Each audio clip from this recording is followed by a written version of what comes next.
যেটা সে করে নাই ভাই ইমান। তো ওই ব্যক্তির একটা দৃষ্টান্ত আল্লাহ রাব্বুল আলামিন কুরআন কারীমের মধ্যে দিচ্ছেন। দৃষ্টান্তটা কেমন?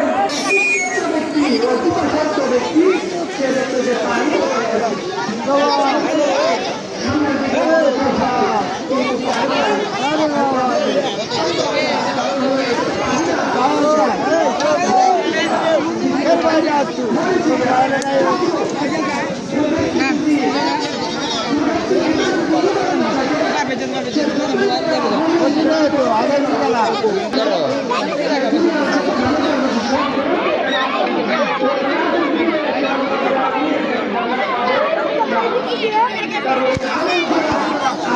কিন্তু আখেরাতে জান্নাত পাবে না। এজন্য আমরা যে বের করি ভাই, আমরা যদি জান্নাতে যেতে চাই আমাদের ভিতরে ঈমান থাকতে হবে। কি থাকতে হবে ভাই? নামাজ পড়ে কি করে ভাই? নামাজ পড়ে কেউ না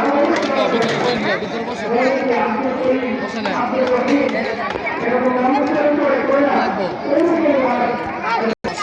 মানুষ হতে পারে না, সে মানুষকে লাভ হয়ে যায়।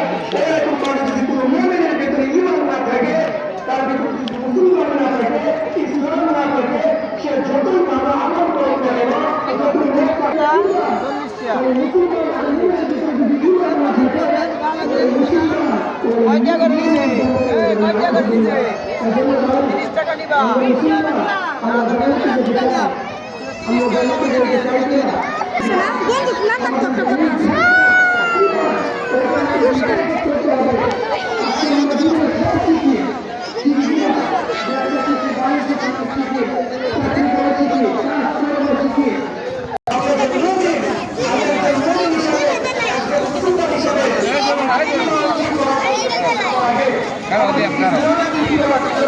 যত তো 120 যত তো সুপারিশ 120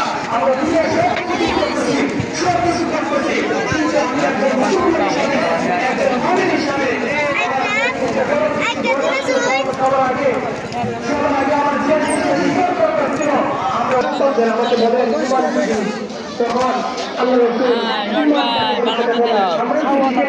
ঈমান কাকে বলে? জিনিসের উপর বিশ্বাস করলে মুমিন হওয়া যায়। এক নম্বর قال أن تؤمن بالله একজন হলো আল্লাহ তাআলার প্রতি বিশ্বাস রাখা। একটা তিন নম্বর হলো কিতাব, আসল কিতাবের উপর বিশ্বাস রাখা। কুতুবিহি ওয়া রাসূলিহি। চার নম্বর হলো রাসূলের উপর বিশ্বাস রাখা। প্রথম নম্বর ছিল আল্লাহ তাআলাকে বিশ্বাস রাখা। আল্লাহ তাআলার প্রতি বিশ্বাস রাখা। আমরা মুমিন, আমরা মুসলমান দাবি করি, নামে আমরা মুমিন, নামে মুসলমান, কিন্তু এই তাকদীরের উপরে বিশ্বাস রাখা। কিসের উপরে ভাই? তাহলে ভাই আমরা জানতে পারলাম ঈমান ৬টি জিনিসের নাম। কয়টি জিনিস?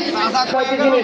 আমরা যদি ওই ৬টি জিনিস পুঙ্খানুপুঙ্খানুভাবে ওই ৬টি জিনিসের উপরে আমরা বিশ্বাস রাখতে পারি, তাহলেই আমরা ঈমানদার হতে পারবো, আমরা মুমিন হতে পারবো, আমরা মুসলমান হতে পারবো।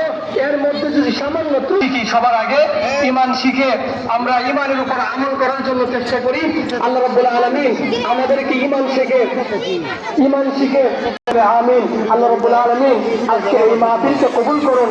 আজকের এই মাহফিলকে জান্নাতের দাওয়ানা আলহামদুলিল্লাহি রাব্বিল আলামিন। আসসালামু আলাইকুম ওয়া রাহমাতুল্লাহি ওয়া বারাকাতুহু। মিষ্টি ধরে পাকিস্তান হয়ে গেছে।